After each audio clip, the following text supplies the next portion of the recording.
Hello guys, this is Vishal Sharma. Welcome back to the Catalyst group.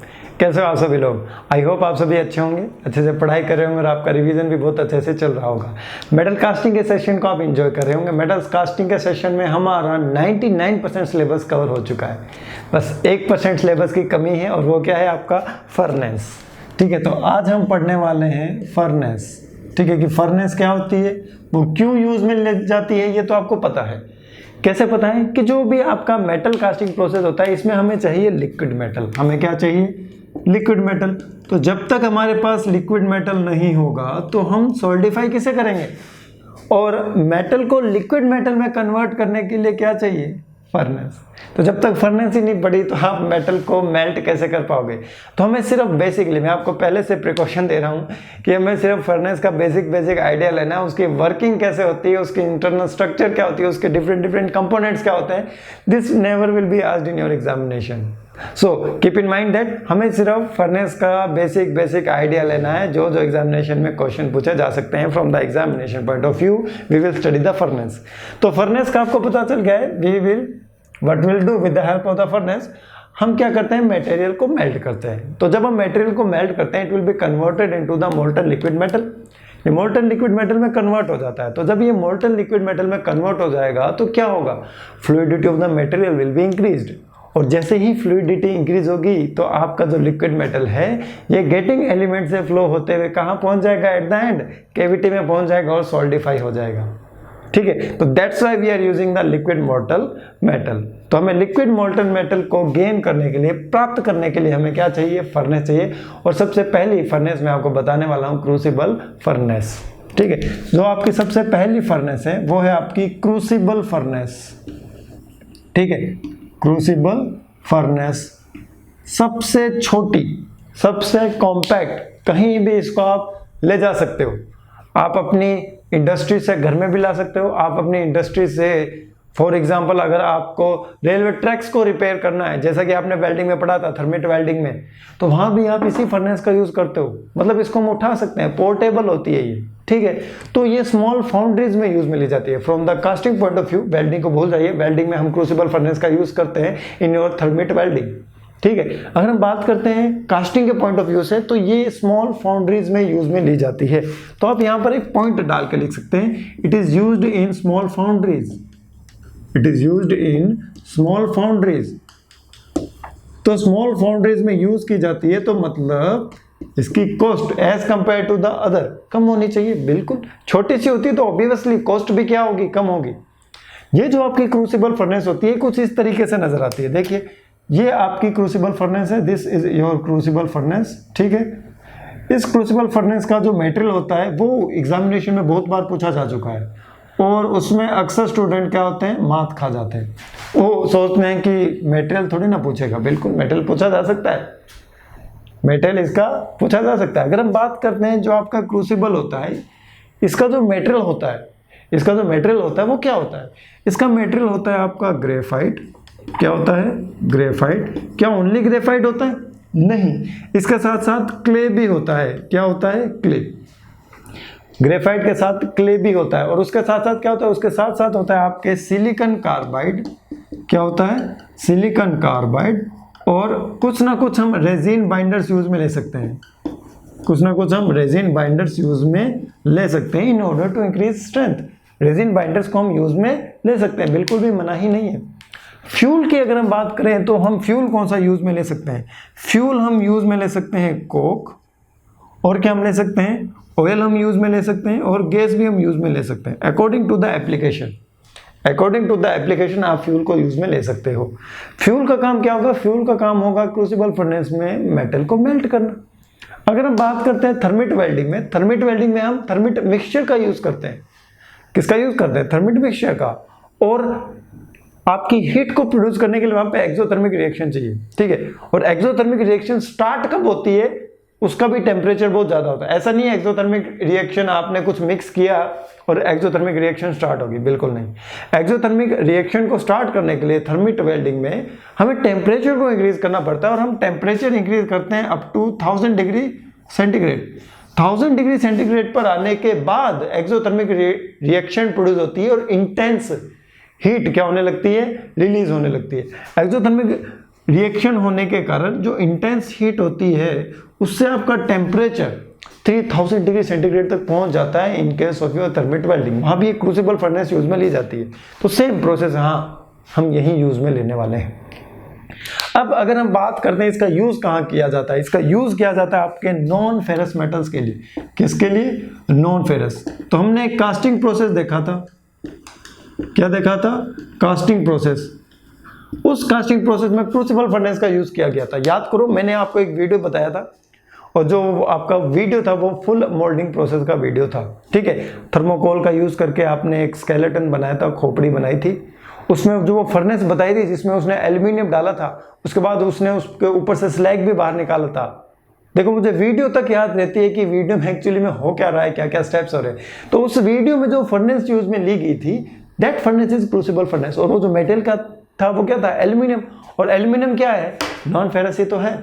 Aluminium क्या है? Non ferrous ही है। तो अगर हम इसके एडवांटेज की बात करें कि जो आपका क्रूसिबल फर्नेस होता है, क्रूसिबल फर्नेस के क्या एडवांटेज होते हैं? खूब एडवांटेज है इसके, सबसे ज़्यादा इसी के एडवांटेज है, अच्छे एडवांटेज है। अगर हम बात करते हैं इसके एडवांटेज इसकी, तो क्या एडवांटेज है? सबसे पहला एडवांटेज ही यही है कि इसकी जो इंस्टॉलेशन कॉस्ट होती है वो कम होती है। इसका जो इंस्टॉलेशन कॉस्ट होता है वो क्या होता है? लो होता है। सो मैं लिख सकता हूँ यहाँ पर लो इंस्टॉलेशन कॉस्ट।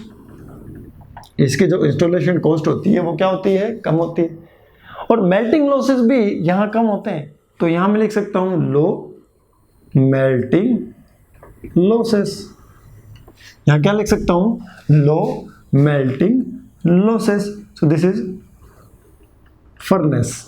ठीक है, लो मेल्टिंग लॉसेस। तो ये चीज आपको क्या रखनी है यहाँ पर? याद रखनी है। साथ ही साथ यहाँ पर एक बहुत अच्छा एडवांटेज आपको मिलने वाला है, uniform heating of the charge. जो चार्ज होगा उसकी यूनिफॉर्म हीटिंग होती है, यूनिफॉर्म हीटिंग ऑफ चार्ज।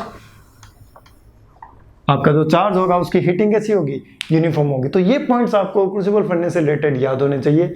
याद कर लो, रट लो, यहां से ही क्वेश्चन आता है। ठीक है, come to the next point. यहां से क्वेश्चन आना इन द सेंस कि मतलब मैं गारंटी नहीं ले रहा कि क्रूसिबल फर्नेस से इस साल क्वेश्चन आ जाएगा, लेकिन अगर क्वेश्चन आएगा तो इन्हीं पॉइंट से रिलेटेड आएगा।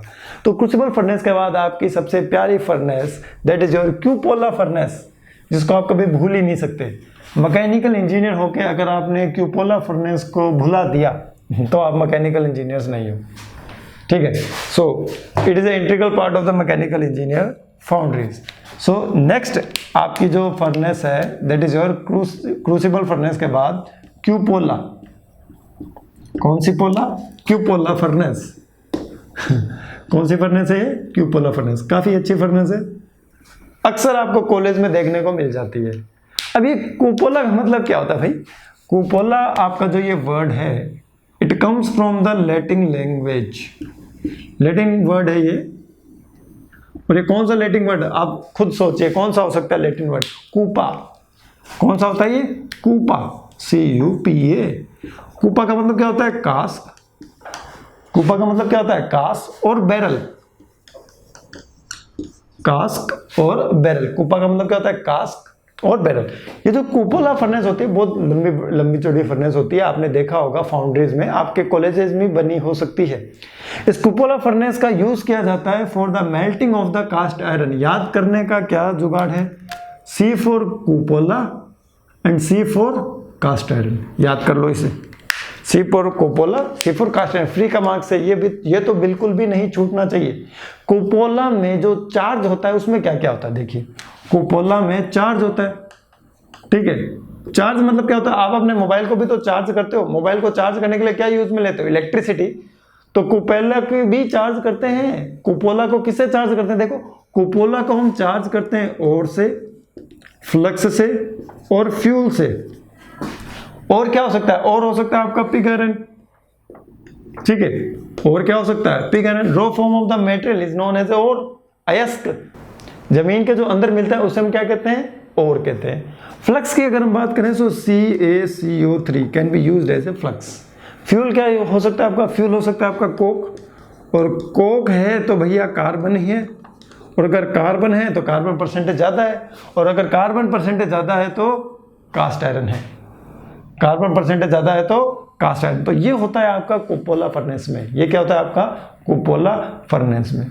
क्लियर है? बिल्कुल सर क्लियर है, कोई प्रॉब्लम वाली बात नहीं है। Now come to the next point, that is the melting ratio.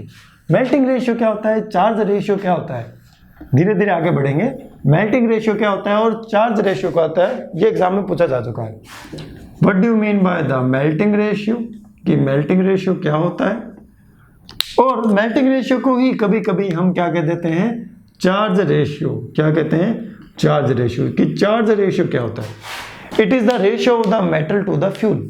जो आपका मेटल होगा और जो आपका फ्यूल होगा, इन दोनों का जो रेशियो होता है वो होता है चार्ज रेशियो। और इसकी जो वैल्यू होती है generally 4:1 to 12:1, 4:1 to 12:1। so this is the charge ratio, this is what, this is charge ratio। यहां तक कोई प्रॉब्लम नहीं सर, बिल्कुल भी कोई प्रॉब्लम नहीं। जो हम पढ़ रहे हैं, कौन सी फर्नेस पढ़ रहे हैं, कुपोला फर्नेस। एक होती है आपकी हॉट ब्लास्ट कुपोला। कौन सी होती है, हॉट ब्लास्ट कुपोला। हॉट ब्लास्ट कुपोला में क्या होता है, प्री हीटिंग होती है। क्या होती है, प्री हीटिंग। प्री मतलब पहले, हीटिंग मतलब गर्म, प्री हीटिंग हो जाती है। और प्री हीटिंग होने से क्या होगा, इस हॉट ब्लास्ट कुपोला में जो आपको टेम्परेचर मिलने वाला है, it will be more as compare to the cupola furnace. और कितना ज्यादा होता है, ये होता है 200 to 400 डिग्री सेल्सियस। क्यों, क्योंकि प्री हीटिंग के कारण टेम्परेचर इंक्रीज हो जाता है। तो अगर इसको एक लाइन में मैं लिखूं तो क्या लिखने की कोशिश करूंगा, in the hot blast cupola furnace due to the pre heating of the air temperature will be more as compare to the conventional cupola furnace. और ये कितना ज्यादा होता है, it will be 200 to 400 degree Celsius. पर यहां पर अगर मैं बात करूं, यहां पर जो क्वालिटी कंट्रोल होता है ना आपके प्रोडक्ट का, जो आप मेटल मेल्ट कर रहे हो, उसका क्वालिटी कंट्रोल बहुत मुश्किल होता है। क्यों, क्योंकि कोक यूज में ले रहे हो ना, तो कोक के यूज में लेने के कारण जो क्वालिटी कंट्रोल होगा, quality control of liquid metal, वो बहुत ही पुअर होगा, अच्छा नहीं होगा। लो लिख लीजिए, low quality control on the metal. जो मेटल की जो क्वालिटी होगी उस पर हम ज़्यादा कंट्रोल नहीं कर पाते, बहुत ही कम कंट्रोल कर पाते हैं। लेकिन यहाँ पर जो मेल्टिंग कॉस्ट होती है वो कम होती है। जो मेल्टिंग कॉस्ट होती है, कौन सी कॉस्ट, मेल्टिंग कॉस्ट। मेल्ट करने की जो कॉस्ट आती है वो क्या आती है, कम। मेल्टिंग कॉस्ट क्या होती है, कम होती है। अगर हम बात करें टेम्परेचर की, for the कुपोला it will B कितना होना चाहिए बताइए, 1650 डिग्री सेल्सियस। 1650 डिग्री सेल्सियस तक हम कुपोला फर्नेस को यूज में ले सकते हैं। तो यहाँ तक कुपोला फर्नेस के जितने भी मैंने पॉइंट्स आपको बताए हैं वो आपको क्या रखने हैं, याद रखने हैं। कुपोला फर्नेस के बाद में आने वाला हूँ, सेम जैसे वेल्डिंग में था आपका क्रूसिबल फर्नेस, अब मैं आने वाला हूँ इलेक्ट्रिक आर्क फर्नेस पे। तो जब तक मैं इलेक्ट्रिक आर्क फर्नेस टॉपिक लिखता हूँ, जल्दी से मन में सोचिए कि इलेक्ट्रिक आर्क कैसे प्रोड्यूस होती है। और जब तक आप सोचेंगे इलेक्ट्रिक आर्क कैसे प्रोड्यूस होती है, तो आप मन में ये भी बता दीजिएगा कि आर्क और स्पार्क में क्या डिफरेंस होता है। सब बता चुका हूं मैं, आर्क और स्पार्क में डिफरेंस क्या होता है, मन में बोलिए, आपके मन की आवाज मेरे तक आती है। So come to the next type of the furnace, that is your electric arc furnace. जो आपकी नेक्स्ट टाइप के फर्नेस है वो क्या है, आपकी electric arc furnace. Electric arc furnace, electric arc furnace, furnace furnace. तो यहां पर हीट किससे प्रोड्यूस हो रही है, आर्क से प्रोड्यूस हो रही है। हीट किससे प्रोड्यूस हो रही है, आर्क से प्रोड्यूस हो रही है। तो आर्क प्रोड्यूस करने के लिए हमें चाहिए इलेक्ट्रोड। आर्क प्रोड्यूस करने के लिए हमें क्या चाहिए, इलेक्ट्रोड। अब देखिए यहां पर बहुत स्टूडेंट फंसते हैं, इलेक्ट्रोड का मटेरियल क्या होना चाहिए, गैस, एनी गैस। इलेक्ट्रोड का मटेरियल क्या होना चाहिए, ये गैस कर दीजिए जल्दी से आप। इलेक्ट्रोड तो भाई हम सोचेंगे कि सर ये तो वही होना चाहिए जो हमारे मेटेरियल का होता है। नहीं तो सर आर्क प्रोड्यूस कर रहे हैं तो टंगस्टन का हो सकता है, बिल्कुल नहीं। यहां पर होता है ग्रेफाइट का।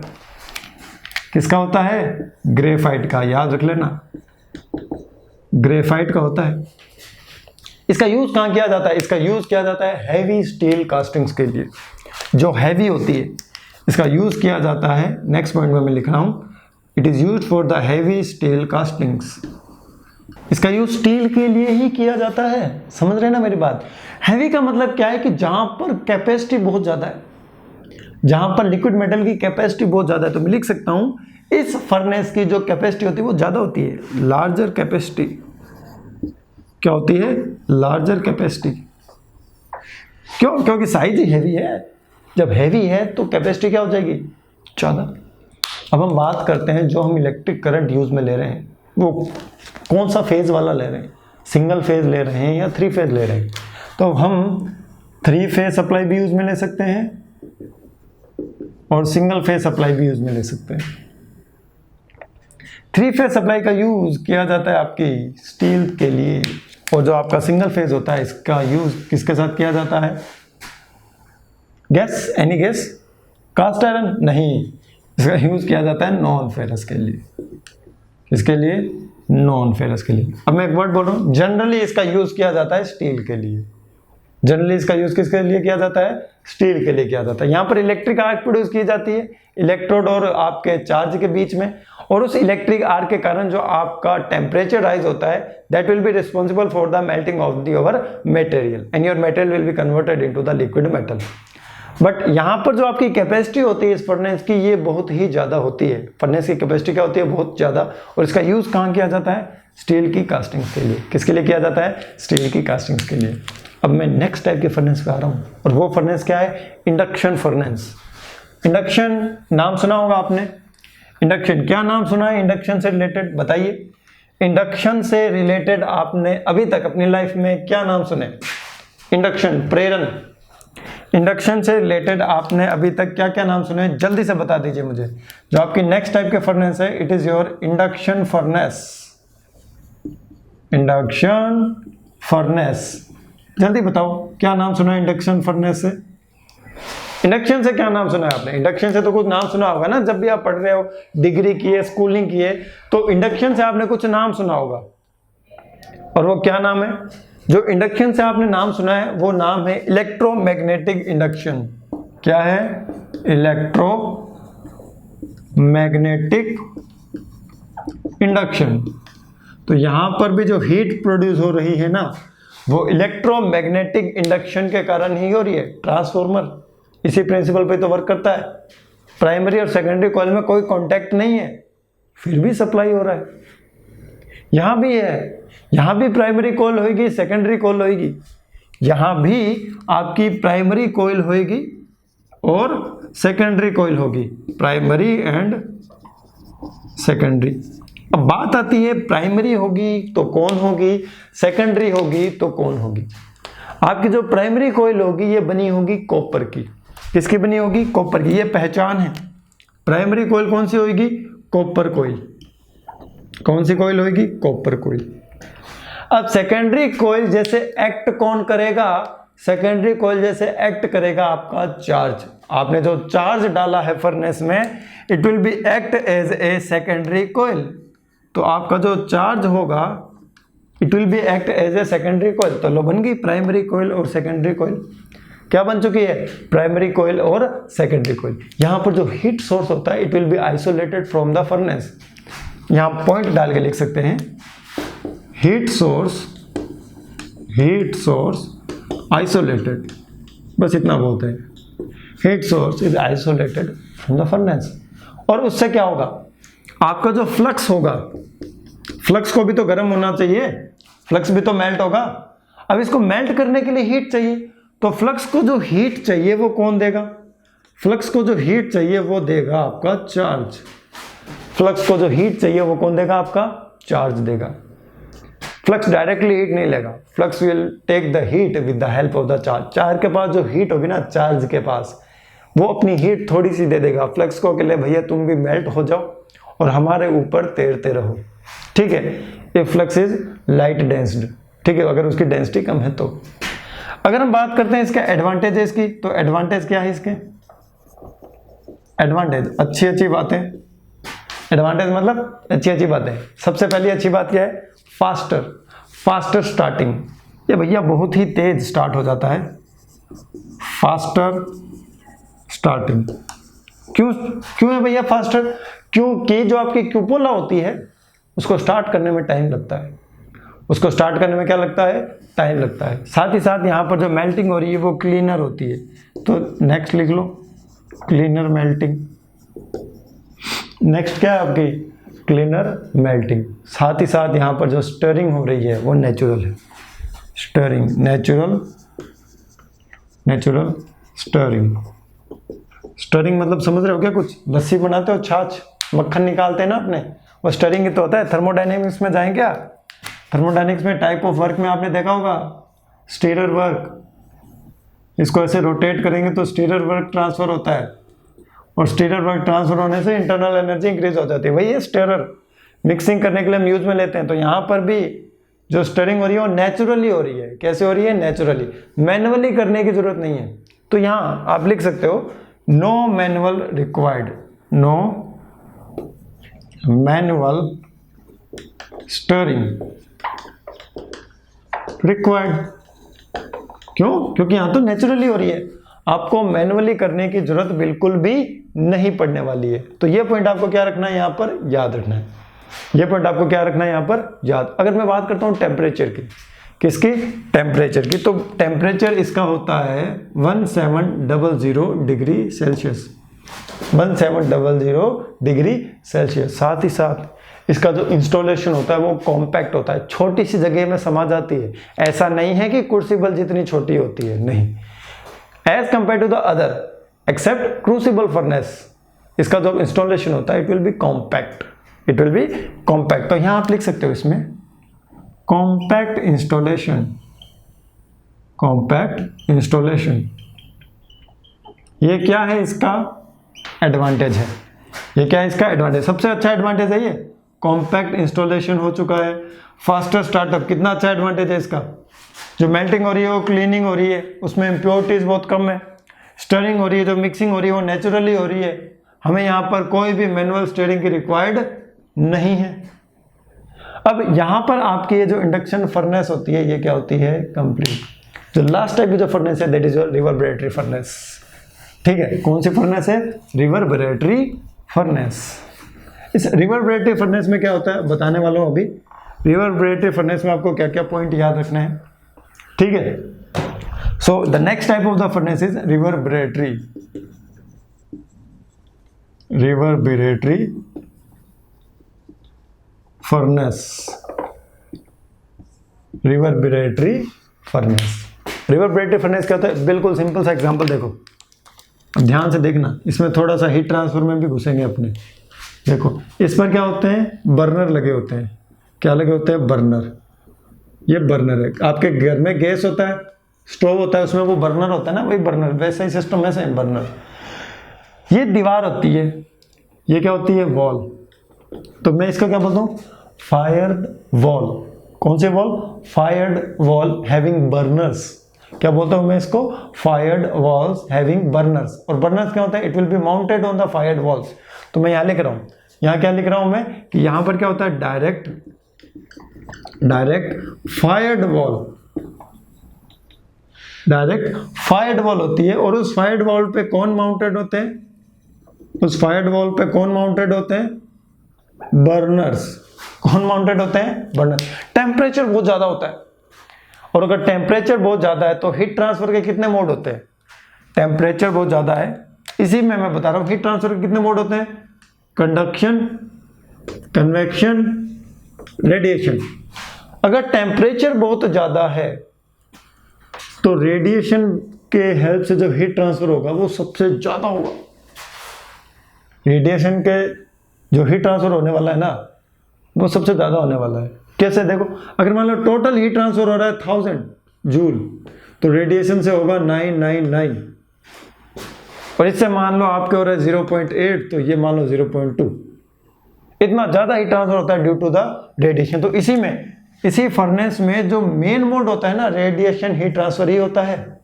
सबसे ज्यादा हीट ट्रांसफर किसके कारण हो रहा है, रेडिएशन के कारण। तो यहाँ पॉइंट डाल के लिखिए, पॉइंट डाल के हमें क्या लिखना है, पॉइंट डाल के हमें लिखना है सबसे ज्यादा हीट ट्रांसफर होगा रेडिएशन के कारण। किसके कारण, रेडिएशन के कारण। रेडिएशन के बाद कौन होता है भाई, रेडिएशन के बाद होता है कन्वेक्शन।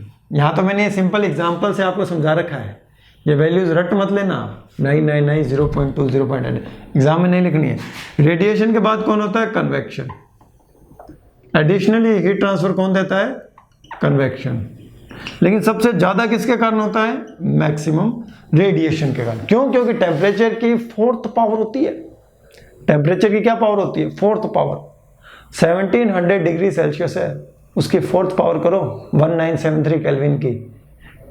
फॉर एग्जाम्पल 2000 केल्विन मान लो, उसकी फोर्थ पावर करो, कितना हो जाएगा? बहुत ज्यादा हीट ट्रांसफर हो जाएगा।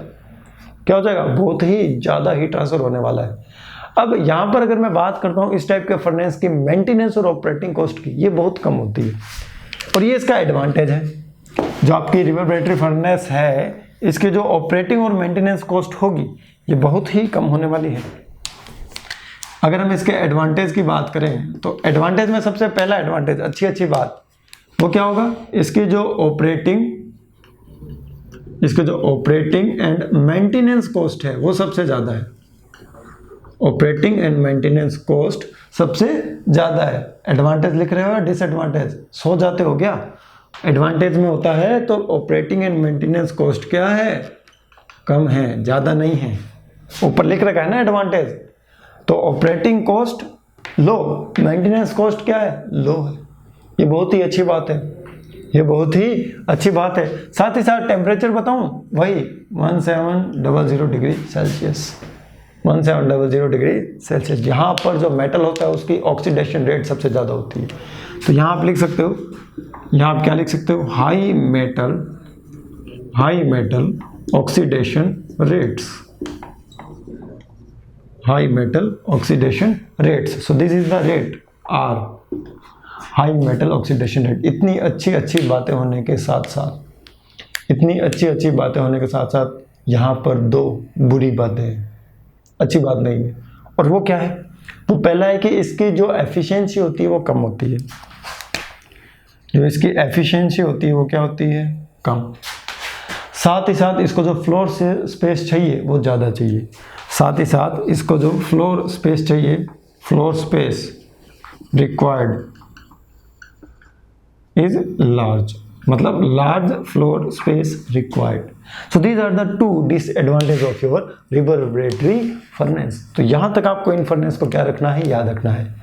टेक ए क्विक रिवीजन ले। बिल्कुल, पहली कौन सी थी? Crucible furnace. कहाँ यूज में लेते हैं? थर्मिट वेल्डिंग में, स्मॉल फाउंड्रीज में। साथ ही साथ इसका जो मेटल होता है वो क्या होता है? इसका मेटल होता है आपका ग्रेफाइट, क्ले, सिलिकॉन कार्बाइड और क्या होता है बताइए? Resin binders. फ्यूल कौन हम यूज में लेते हैं? फ्यूल के लिए हम यूज में लेते हैं आपका कोक, और कौन सा हो सकता है? ऑयल, और कौन सा हो सकता है? गैस। और साथ ही साथ इसका हम यूज करते हैं for non ferrous metals, aluminium. Video देख लेना जाके। साथ ही साथ इसका एडवांटेज क्या है? इसकी जो इंस्टॉलेशन कॉस्ट होती है वो कम होती है, इसके जो मेल्टिंग जो लॉसेज होते हैं वो कम होते हैं, और इसमें चार्ज की जो हीटिंग होती है वो यूनिफॉर्म होती है। उसके बाद है जो कुपोला का यूज कहाँ करते हैं हम? कास्ट आयरन के लिए। किसके लिए करते हैं? कास्ट आयरन के लिए। कुपोला में बहुत सारे जोन होते हैं, रिडक्शन जोन होता है आपका, ठीक है, प्री हीटिंग जोन होता है, बहुत चीजें होती है, वो याद नहीं रखना है आपको, वो आपको याद नहीं रखना है, यही याद आपको रखना है, ठीक है। कुपोला में जो चार्ज होता है उसमें क्या होता है? चार्ज में होता है आपका और के साथ साथ क्या होता है? फ्लक्स और फ्यूल। और में आप जो भी आप जमीन से मटेरियल निकालते हो उसे हम कहते हैं और। पिग आयरन, क्या कहते हैं? Pig iron. फ्लक्स क्या होता है? CaCO3। फ्लक्स क्या होता है? CaCO3। और आपका फ्यूल क्या होगा? कोक। मेल्टिंग रेशियो क्या होता है? चार्ज रेशियो क्या होता है? It is the ratio of the metal to the fuel, 4:1 to 12:1। उसके बाद अगर हम बात करते हैं जो आपकी कुपोला होती है, किस लिए यूज करते हैं? कास्ट आयरन की मेल्टिंग के लिए। और हॉट ब्लास्ट कुपोला में जो टेम्परेचर होता है it will be more as compare to the temperature in the conventional cupola. कितना ज्यादा होता है? 200 to 400 डिग्री सेल्सियस। क्या बात है, बहुत अच्छी बात है। साथ ही साथ यहाँ पर जो मेल्टिंग कॉस्ट होती है वो बहुत कम होती है। कुपोला में मेल्टिंग कॉस्ट वो कम होती है। सेकेंड पॉइंट की अगर मैं बात करूं तो जो क्वालिटी कंट्रोल होता है आपका मेल्टिंग वाले पर वो बहुत कम होता है। हम क्वालिटी पर कंट्रोल नहीं कर पाते क्योंकि डायरेक्टली आपका जो लिक्विड मेटल होता है it will be in contact with the Coke, that's why the carbon percentage में बी इंक्रीज ड्रास्टिकली। तभी तो कास्ट आयरन के लिए यूज में ली जा रही है। उसके बाद आती है आपकी इलेक्ट्रिक आर्क प्रोड्यूस होती है। आर्क प्रोड्यूस करने के लिए आपको चाहिए इलेक्ट्रोड किसका बनाता है? ग्रेफाइट का। इसका यूज किया जाता है स्टील्स के लिए, 3 फेज सप्लाई। सिंगल फेज का अगर हम यूज करते हैं तो हम लेते हैं नॉन फेरस के लिए, ठीक है, सिंगल फेज में एडिशनल पॉइंट बता रहा हूँ आपको, सिंगल फेज का हम यूज लेते हैं नॉन फेरस के लिए।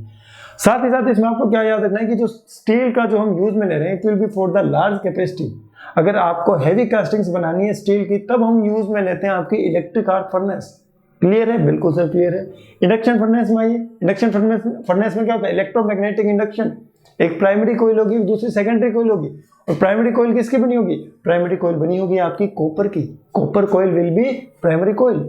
और जो आपका चार्ज होगा फर्नेस के अंदर it will be act as a secondary coil. और आपका फ्लक्स हीट कहां से लेगा? चार्ज से ही तो लेगा। साथ ही साथ एडवांटेज की बात करें, एडवांटेज क्या है? फास्टर स्टार्टिंग, बहुत जल्दी स्टार्ट हो जाता है। फास्टर स्टार्टिंग के साथ साथ एडवांटेज क्या है कि जो आपकी मेल्टिंग है वो क्लीनर है, उसमें ज्यादा आपकी इंप्योरिटीज नहीं है। नेचुरल स्टीयरिंग होगी, no manual stirring will be required. Temperature 1700 degree Celsius और इसका जो आपका जो इंस्टॉलेशन होता है वो कॉम्पैक्ट होता है। लास्ट फर्नेस, रिवर्बरेटिव फर्नेस, इसमें क्या होता है? वॉल होती है, उस पर बर्नर लगे होते हैं। तो मैं क्या कह सकता हूँ, हीटिंग कैसे हो रहा है? Heating will be done with the help of the direct fired wall mounted burners. उनके कारण आपकी क्या हो रही है? हीटिंग हो रही है। और सबसे ज्यादा हीटिंग किसके कारण हो रही है? रेडिएशन हीट ट्रांसफर के कारण। किस कारण? Mode of the heat transfer will be radiation. लेकिन साथ ही साथ अगर हम कन्वेक्शन को भी लें तो it will provide the additional heating. इसकी जो ऑपरेटिंग कॉस्ट और जो मेंटेनेंस कॉस्ट होती है वो क्या होती है? लो। क्या होती है? लो होती है। एडवांटेज है लो होती है। डिसएडवांटेज क्या है? आपकी जो एफिशिएंसी होती है वो कम होती है और इसको फ्लोर स्पेस बहुत बड़ा चाहिए। साथ ही साथ ये जो आपकी रिवर्बरेटिव फर्नेस होगी इसमें जो मेटल ऑक्सीडेशन रेट होगा इट विल बी हाई और टेम्परेचर क्या होगा? 1700 डिग्री सेल्सियस। तो यहाँ तक आपका फर्नेस का भी टॉपिक क्या होता है? कंप्लीट होता है। नेक्स्ट क्लास में हम क्या करने वाले हैं, जो ऑब्जेक्टिव क्वेश्चन आपके प्रीवियस एग्जामिनेशन में आए हुए हैं सारे के सारे ऑब्जेक्टिव क्वेश्चन कर लेंगे और आपको पता चल जाएगा कि जो हमने क्लास में पढ़ा है उससे बाहर कोई भी एग्जामिनेशन में क्वेश्चन नहीं आया है, ना ही आने वाला है। तो मिलते हैं नेक्स्ट क्लास में। Bye bye, take care.